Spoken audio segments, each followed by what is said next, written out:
310 years ago, a total solar eclipse occurred on May 3rd, 1715. It was known as Halley's eclipse after Edmund Halley predicted this eclipse to within 4 minutes accuracy. Halley watched the eclipse from London, where it was total for 3 minutes and 33 seconds. Additionally, he created a forecast map that depicted the path of totality throughout the United Kingdom. Due primarily to his use of erroneous lunar ephemeris, the original map was roughly 20 miles off the observed eclipse path. Following the eclipse, he added the path and description of the total solar eclipse in 1724 and corrected the eclipse path.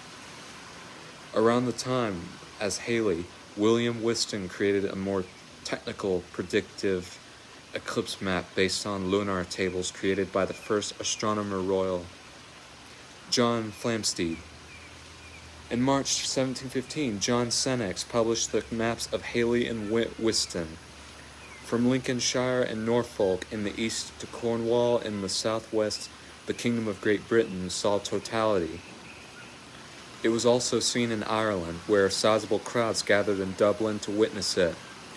Given the unusually cold and rainy weather in Dublin, renowned Judge Joseph Dean died from a chill. Through Elrington Ball more realistically claims that gout was most likely the cause of his passing. Note: the date was regarded as April 22, 1715 at the time because Great Britain did not switch to the Gregorian calendar until 1752. And 10 years ago today, the Curtis Colwell Center attack took place in Garland, Texas.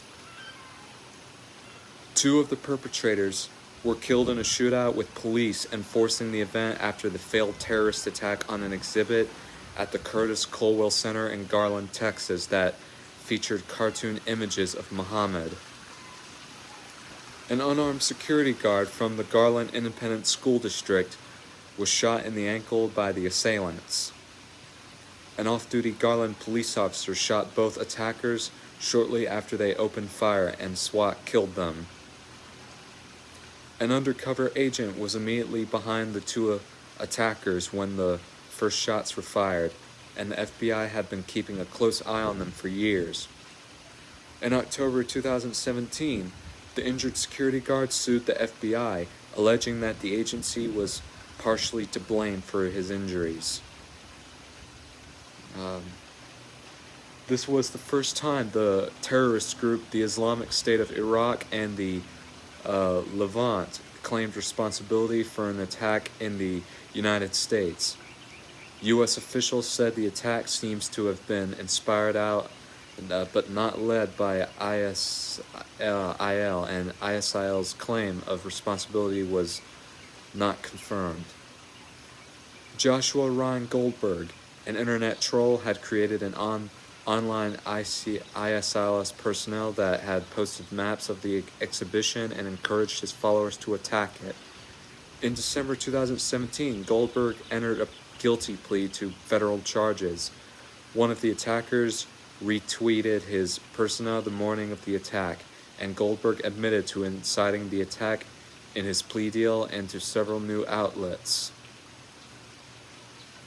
Well, that's all I have for today. If you like what you hear, be sure to leave a comment down below and subscribe. This is Stephen Luke, and I'll see you next time for another history update.